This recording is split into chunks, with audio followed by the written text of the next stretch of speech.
pessoal, boa noite. Sejam todos bem-vindos ao nosso mini curso de Introdução à Biologia Sintética. Eu sou a Beatriz Montanari e gostaria de agradecer em nome do grupo pelo interesse e apoio de vocês em nossas atividades. Para contextualizar, o Grupo PET, que é o Programa de Educação Tutorial, é um grupo de extensão subordinado ao MEC e realiza atividades ligadas nas áreas de pesquisa, ensino e extensão. Uma das nossas comissões ela é responsável por realizar atividades, palestras e rodas de conversa que tragam assuntos que sejam do interesse do público e que possam divulgar a ciência de uma forma acessível e com qualidade. E dessa vez a nossa parceria é com o Clube de Biologia Sintética da UFSCar. Antes de começarmos, eu gostaria de relembrá-los de algumas coisas. As aulas gravadas serão postadas todos os dias à noite e vocês poderão assistir quando quiserem. Nessa sexta-feira, no dia 30, a gente vai ter um encontro às 19 horas no Google Meet, tá? Para a gente discutir sobre as dúvidas que vocês tiverem durante o curso e também sobre possíveis pautas que vocês quiserem. O link de acesso será enviado em até 30 minutos antes do início da roda de conversa. Vai estar no Classroom, nós vamos mandar por e-mail e também no nosso canal do Telegram. Não esqueçam de checar a caixa de spam e também o lixo eletrônico. As dúvidas que vocês tiverem podem ser enviadas pelo formulário que está aqui na descrição do vídeo ou então pelo Classroom. Então, espero que vocês aproveitem e tenham um bom curso. Até logo! Bom dia a todos, bem-vindos ao minicurso Introdução à Biologia Sintética, oferecido pelo PET Biologia UFSCar, em parceria com o Clube da Biologia Sintética, também da UFSCar. Meu nome é Eduardo Feliciano de Lima Santos, eu sou aluno do 4º ano de Biologia, do curso de Ciências Biológicas, né, da UFSCar, e eu vou iniciar aqui para vocês, introduzir o tema, conversar um pouco sobre as bases que a gente vai ter que usar nos próximos dias de curso. Bem, começando pelo básico, né, o que é a biologia sintética? Até hoje não existe um consenso sobre o conceito de biologia sintética e, na verdade, existem várias interpretações do que ela pode ser. Mas, dentre esses conceitos, é muito referida a uma ciência que busca sintetizar, manipular e, acima de tudo, entender a vida, né, o funcionamento dos organismos. Ela se baseia na aplicação de princípios de engenharia a problemas biológicos, a situações biológicas. E esses princípios são simplificar, melhorar, resolver, tornar as coisas mais pragmáticas e tentar aplicar tudo isso a situações e problemas da biologia. O espectro de atuação da biologia sintética é muito amplo. Por conta de não ter uma definição tão restrita, né, ela é muito sem fronteiras, assim. Muita coisa se encaixa dentro da biologia sintética. Dentro dela, a gente pode ir desde modificar seres vivos, né? Eu botei um artigo aqui, que é uma engenharia metabólica numa Escherichia coli, que é um organismo muito utilizado na biologia sintética, né? Para manipulações genéticas e para projetos que visam fazer trabalhos de biologia sintética, para produzir um isoprenoide, que é um composto que também poderia ser sintetizado por síntese química, mas às vezes existe um problema, existe alguma contingência, algo que dificulta esse processo, e aí as pessoas criam então esses sistemas biológicos modificando alguns seres vivos. Mas isso pode ir até num extremo, assim, que para a gente chega a ser um pouco hipotético, né? Mas que a gente vê que cada vez mais a gente se aproxima dessa realidade, que é criar novas formas de vida. Então, um artigo bem mais recente, de 2019, mostra que foi feito recentemente, então, a síntese de um genoma inteiro de uma Escherichia coli também, o mesmo organismo, mas ela cresceu e conseguiu se desenvolver com um genoma inteiro modificado, um genoma recodificado e com diversas alterações específicas que esse grupo fez. Então, foi um artigo que saiu na Nature, de muita relevância, e mostra que cada vez mais a gente está próximo também desse ponto do espectro, né? E entre isso, as possibilidades são infinitas, assim, de muita coisa que se encaixa dentro da biologia sintética. De modo geral, a biologia sintética, ela busca usar técnicas de biologia molecular, em especial a tecnologia do DNA recombinante, como ferramentas para atingir algum tipo de objetivo ou resolver uma situação de alguma questão de interesse relacionada com a área de biologia, geralmente, né? Mas ainda assim é um campo muito multidisciplinar, que envolve outras frentes de estudo também. De modo geral, dentro dessas inúmeras técnicas de biologia molecular e metodologias que são utilizadas, existem algumas que eu vim aqui ressaltar, mas que eu ressalto aqui para vocês que se vocês não tiveram contato com isso, ou se tiveram e já faz um tempo, essas e outras são muito interessantes para a gente ressaltar e relembrar por conta da importância que elas têm mesmo no desenvolvimento do conhecimento sobre a biologia sintética. Mais para frente vocês vão ver que a biologia sintética está muito ligada com a biologia molecular e não dá muito para dissociar uma da outra. Então essas técnicas de biologia molecular são fundamentais para o funcionamento correto da biologia sintética, né? Mas bem, eu levantei algumas importantes que são, por exemplo, a edição genética e a manipulação de genes, então como funciona também a maquinaria celular, né, da genética molecular. PCR, que é uma reação muito padronizada, né, de amplificação de material genético, plasmídios, que vocês vão ver mais para frente no curso também, né, que são fragmentos de DNA circular muito utilizados também na produção de DNA recombinante e em técnicas de biologia molecular. A própria clonagem molecular, que também está muito relacionada com os plasmídios, com as enzimas de restrições, com genes também, o próprio conceito de gene, né, é muito importante entender, vocês vão ver também mais para frente, os componentes de um gene, então, como que um gene é regulado, como que um gene também existe dentro da célula, né.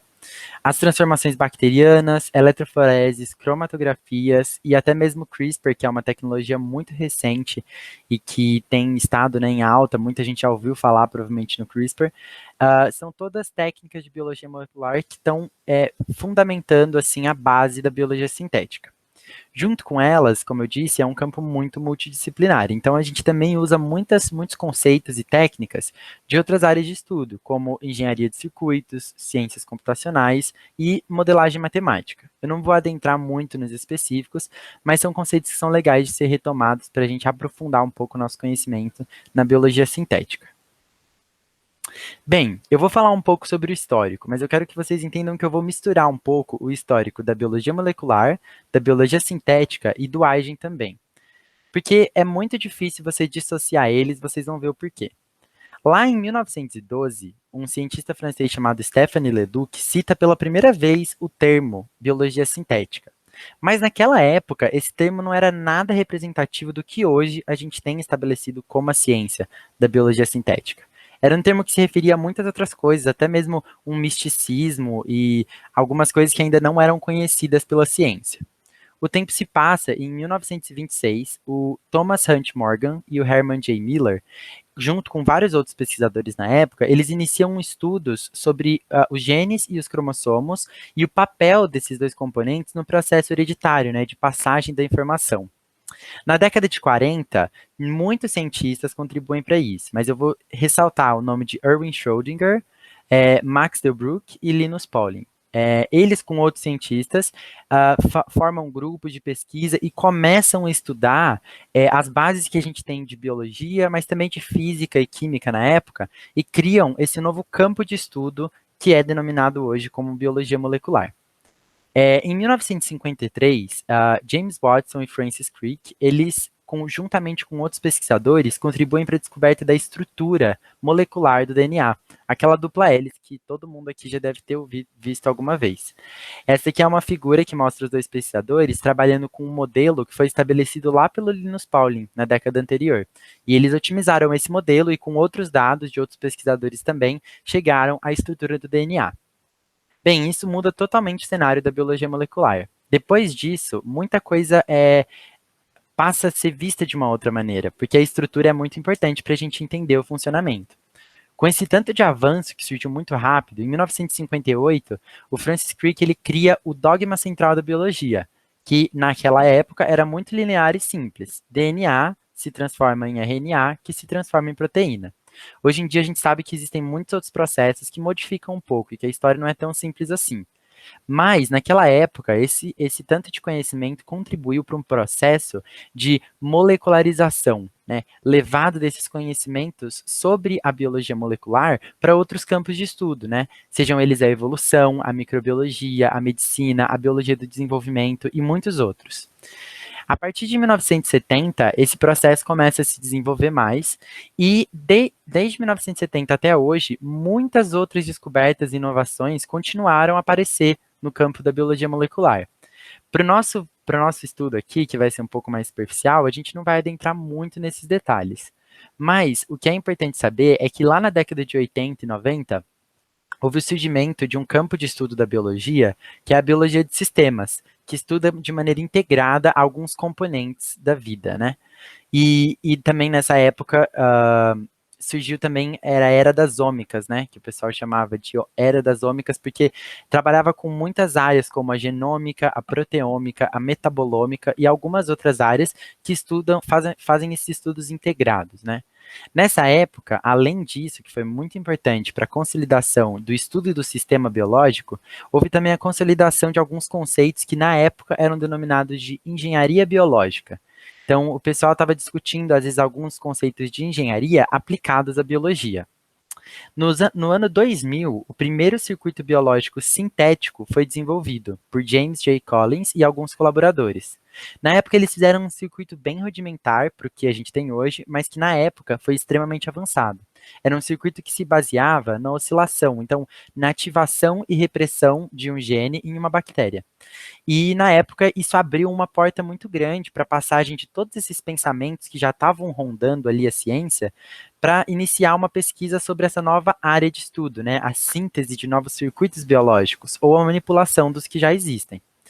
Em 2003 aconteceu uma coisa muito importante. Esses estudos continuaram, mas em 2003 houve a origem do Huygens no MIT. O Huygens, então, nessa época, ele surgiu como um curso. Era basicamente um grupo de estudos, né, onde vários pesquisadores, juntos com estudantes da graduação, se juntaram para discutir justamente essas questões. Houve nessa época uma padronização muito grande de muitos conceitos, como biobricks, que são pequenos pedaços de DNA que têm funções específicas e são padronizadas, e também o registro de partes do Huygens, que era um sistema computacional onde todas as anotações sobre essas padronizações iam sendo armazenadas. Isso e muitas outras coisas. Eu só ressaltei isso, mas assim, a base do Huygens surgiu nessa época. Foi tão impactante para a comunidade, de modo geral, da biologia sintética, que isso também foi um marco muito revolucionário. A partir daí, a biologia sintética foi muito mais definida com a cara, digamos assim, que ela tem hoje.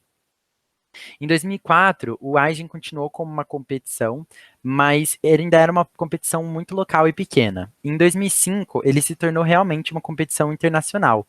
O AIGE, então, se torna uma competição que envolvia, na época, 4 países e mais ou menos 13 times de pesquisadores, graduandos, pós-graduandos, que estavam basicamente se reunindo como uma conferência para discutir um pouco sobre biologia molecular, biologia sintética, perdão. E nessa mesma época, o Huygens é reconhecido pela Nature, justamente por essa mudança e definição na cara, digamos, que a biologia sintética tem. Depois disso, na década dos anos 2000 e 2010, houveram muitos avanços, e eu vou ressaltar alguns que foram muito importantes para a biologia sintética. O sequenciamento facilitado a partir do sequenciamento de nova geração, CRISPR e a edição genômica, engenharia de genomas completos e avanços nas áreas de proteômica, metabolômica e genômica, todos esses, junto com muitos outros, fizeram com que a biologia sintética evoluísse muito, muito rápido, cada vez mais rápido.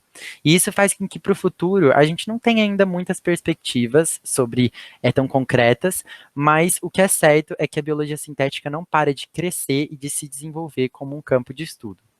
Eu botei aqui esse artigo muito interessante da Nature Communications, de dezembro de 2020, então ele é bem recente. E nesse artigo, a Nature ressalta alguns produtos que estão disponíveis no mercado hoje já, e também algumas perspectivas para a próxima década, que estão exercendo um papel muito grande na moldagem de alguns setores do mercado. Além disso, eu botei aqui também a última reunião presencial do Huygens, que foi a reunião de 2019, que aconteceu lá nos Estados Unidos, e ela contou, vocês lembram que lá no começo do Huygens era 4 países, 13 times, ela contou com dezenas de países, mais de 40 países, e com centenas de times. Então é muito legal ver que o quanto isso cresceu em 20 anos, sabe? Mas bem, por que estudar a biologia sintética. Para muitas pessoas, a biologia sintética ela pode ser encarada como uma finalidade por si só. Estudar a maneira como os seres vivos se comportam, como os sistemas biológicos se comportam. E a biologia sintética ela ajuda porque ela faz com que a gente possa isolar alguns sistemas, simplificar algumas vias metabólicas e sistemas que são complexos demais na natureza para a gente estudar num contexto real. E isso, por si só, muitas vezes é visto como uma finalidade. Mas para a maioria das pessoas, o potencial social e econômico chama muito mais atenção. A biologia sintética ela é considerada um setor jovem no mercado hoje. Ainda assim, a Simbiobeta, que é uma rede de pesquisadores e de investidores na área de biologia sintética, fez um levantamento e de 2010 a 2019, menos de 10 anos, a indústria da biologia sintética movimentou mais ou menos 18 bilhões de dólares. Isso é bastante coisa se você for considerar ela como um setor jovem. Hoje, existem alguns relatórios financeiros e econômicos, feitos, por exemplo, pela BCC Research, que apontam que a indústria atualmente, em 2020, vale de 5 a 15 bilhões de dólares. Isso é bastante dinheiro se você for pensar também no mercado. Além disso, existe também as previsões para o futuro que são muito, muito, muito entusiasmantes, assim.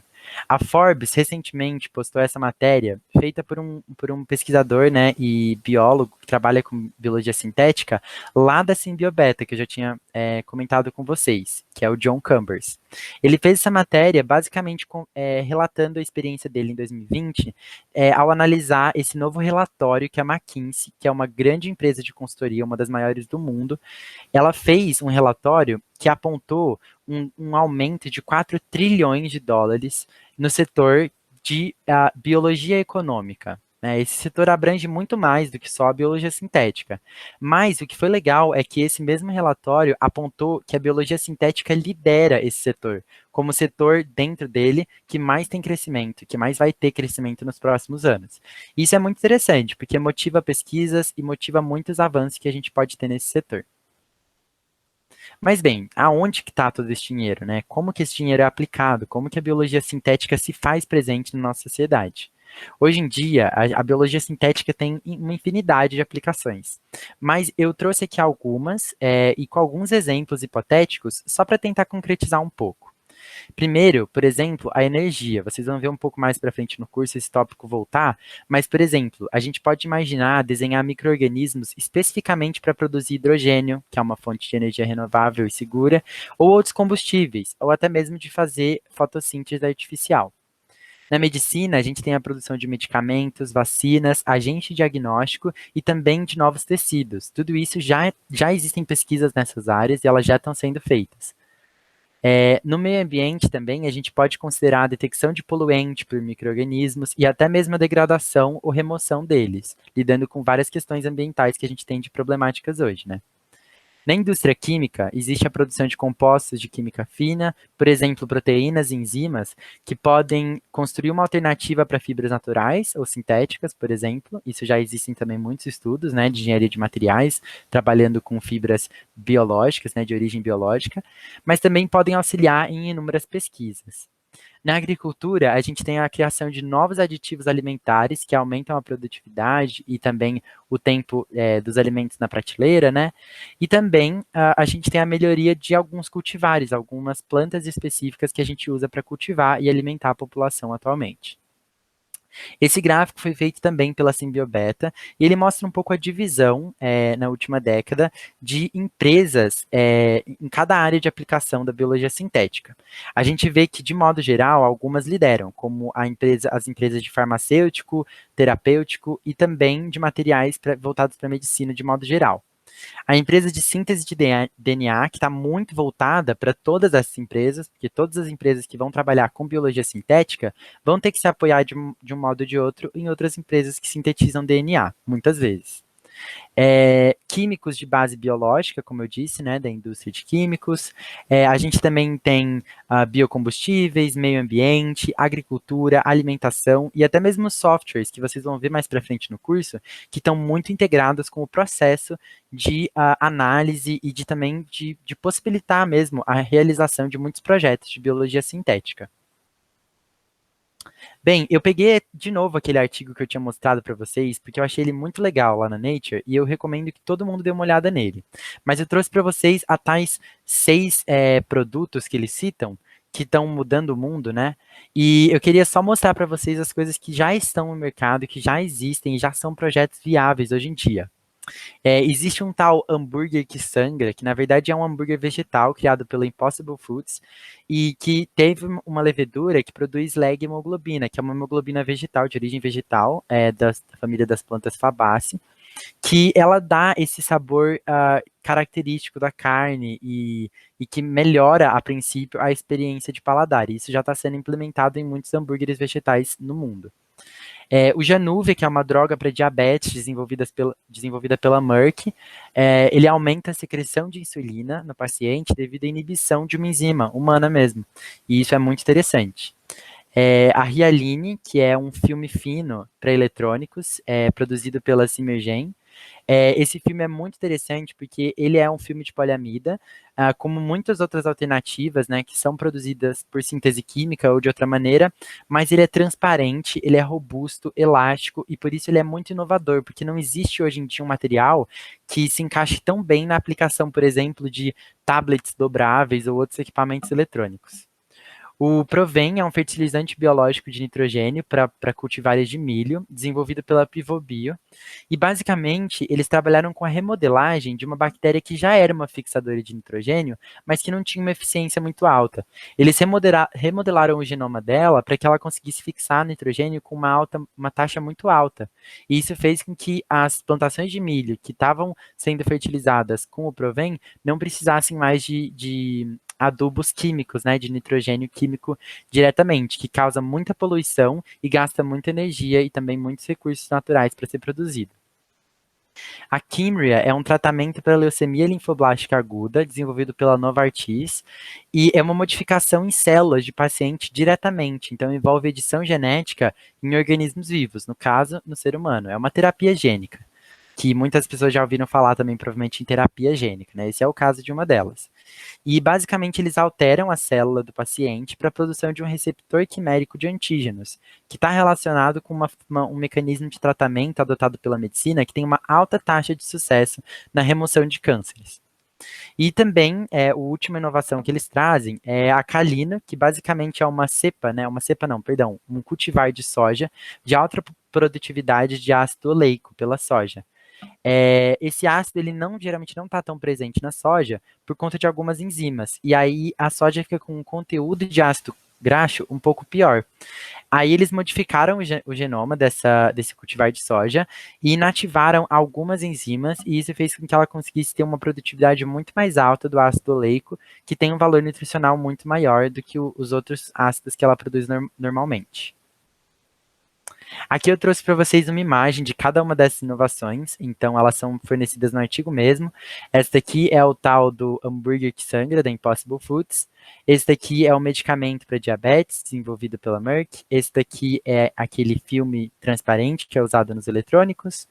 O fertilizante biológico, né, fixador de nitrogênio usado no milho. Esse daqui é a terapia gênica para a leucemia. E esse daqui é a produção de soja com esse conteúdo mais alto nutricionalmente. Bem, para falar para vocês, espero que vocês tenham entendido de modo geral agora o que é a biologia sintética e como ela pode ser aplicada. Mas tá, como que surge esse interesse pela biologia sintética, né? O Clube da Biologia Sintética e o próprio Aigen, né? Tudo isso surgiu de interesse por pesquisa. Eu vou contar uma breve história para vocês do Clube de Biologia Sintética no UFSCar, e eu espero que essa história possa incentivar vocês a talvez buscar mesmo esse contato, essa rede na universidade de vocês ou em qualquer ambiente que vocês frequentem. Em 2013, um grupo de alunos da UFSCar tinha bastante interesse pelo Aigen, mas não tinha muito contato com a biologia sintética. E aí, na época, eles criaram o clube mais como um grupo de estudos e foram seguindo com as atividades. Em 2014, o primeiro time Aigen, formado por eles, competiu no Aigen internacionalmente e ganhou uma medalha de bronze. O clube continuou com suas atividades e em 2015 mais um time foi formado, que ganhou medalha de ouro. Depois de 2015, o clube deu uma pausa nas suas atividades e não participou mais do Aigen por um tempo. Em 2018, as atividades do clube foram retomadas e ele foi oficialmente institucionalizado pelos alunos na UFSCar. Além disso, mais um time foi formado e participou em 2019, conseguindo uma medalha de prata. Em 2020 e 2021, com a pandemia, o clube seguiu com as atividades à distância, de discussão, trabalho na biologia sintética, e a gente está se preparando para participar do time, com o time AGEN em 2022, né? Bem, em 2020 e 2021, com a pandemia, o clube, então, ele seguiu com as atividades à distância, como as aulas e as discussões sobre biologia sintética, e continuou sua preparação para participar do AGEN em 2022. Isso mostra para vocês que qualquer um pode buscar interesse pela biologia sintética e criar um time, AIGEN, ou até mesmo só um clube da biologia sintética na sua universidade ou na sua instituição. É uma área que hoje em dia a gente tem muito conhecimento acessível e que vale muito a pena dar uma olhada se vocês se interessarem mais. Para finalizar a aula, eu vou introduzir um assunto que é muito, muito amplo e extenso. Com certeza, esse slide sozinho não vai fazer jus a ele, mas eu encorajo todos vocês, se tiverem questões que queiram conversar sobre isso, tragam isso na discussão da última aula do curso, que vai ser muito interessante poder aprofundar um pouco mais esse assunto com vocês. Esse assunto é a bioética. É um assunto que sempre está muito envolvido com a biologia sintética. Porque quando a gente começa a ver todos esses avanços, né, a gente fica pensando, poxa, se tem todos esses impactos positivos na medicina, na agricultura, onde for, e os impactos negativos? Será que existe, né? Quando a gente analisa de um ponto de vista biológico, será que existe um impacto negativo? Será que tem algum risco que a gente corre para ter todo esse impacto positivo? Até que ponto a biologia sintética ela pode ser benéfica? Né? Existem limites aplicados à biologia sintética hoje ou não? Devem existir mais ou menos? Isso são discussões que, desde o início da biologia sintética, perduram até hoje. Mas eu queria mostrar para vocês um pouco da visão do mundo como um todo sobre esse assunto. Em 2010, teve uma comissão de bioética lá nos Estados Unidos que mudou muito a maneira como o mundo todo estava pautando essa discussão.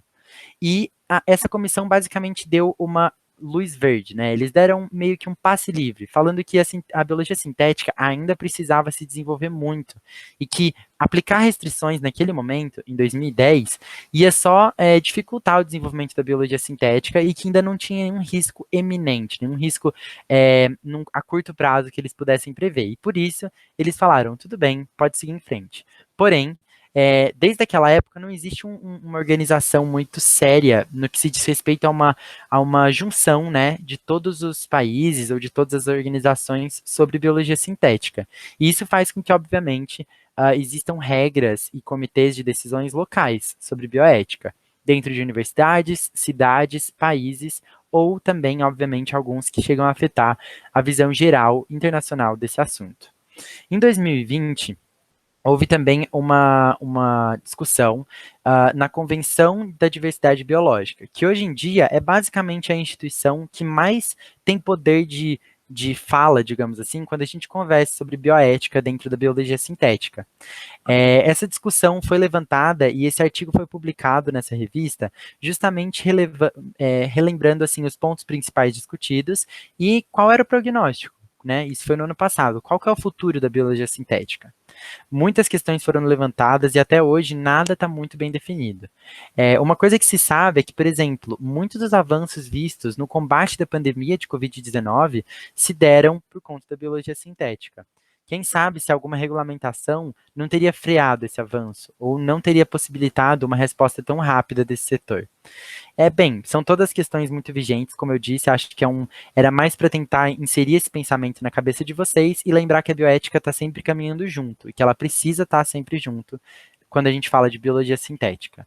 Eu trouxe aqui para vocês também duas obras de mídia muito famosas, pelo menos o Gatá, que é uma obra muito famosa, mas para vocês repensarem de uma maneira um pouco mais descontraída sobre o assunto. Gattaca é um filme da década de 90, e mesmo sendo um filme de ficção, a NASA elegeu ele como um dos filmes mais acurados cientificamente. Ele trata sobre vários assuntos tangentes à biologia sintética e levanta muitas questões de bioética, como até que ponto a gente pode ir com a biologia sintética. Eu recomendo muito que todos vejam ele, é muito interessante. E a série Biohackers foi lançada pela Netflix no ano passado, em 2020, então ela é bem mais recente, mas os assuntos, você percebe que são quase que os mesmos, assim, né? Existem muitos questionamentos que ainda perduram, porque eles não têm uma resposta hoje. Então, sobre limites e e opiniões sobre pontos específicos da biologia sintética. Essa série é uma série que também eu recomendo muito que todos assistam se gostarem do assunto e quiserem analisar de uma forma um pouco mais descontraída, analisando uma ficção que aborda muito bem o assunto.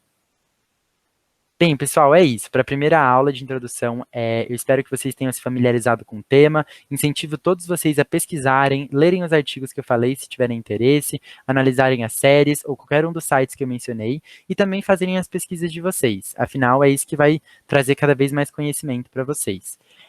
Qualquer dúvida, lembrem de guardar para a nossa discussão lá na quinta aula e eu espero que vocês façam um ótimo aproveitamento do curso. Esse QR Code leva para as nossas redes sociais, então quem tiver interesse pode clicar. E é isso. Nos vemos na última aula.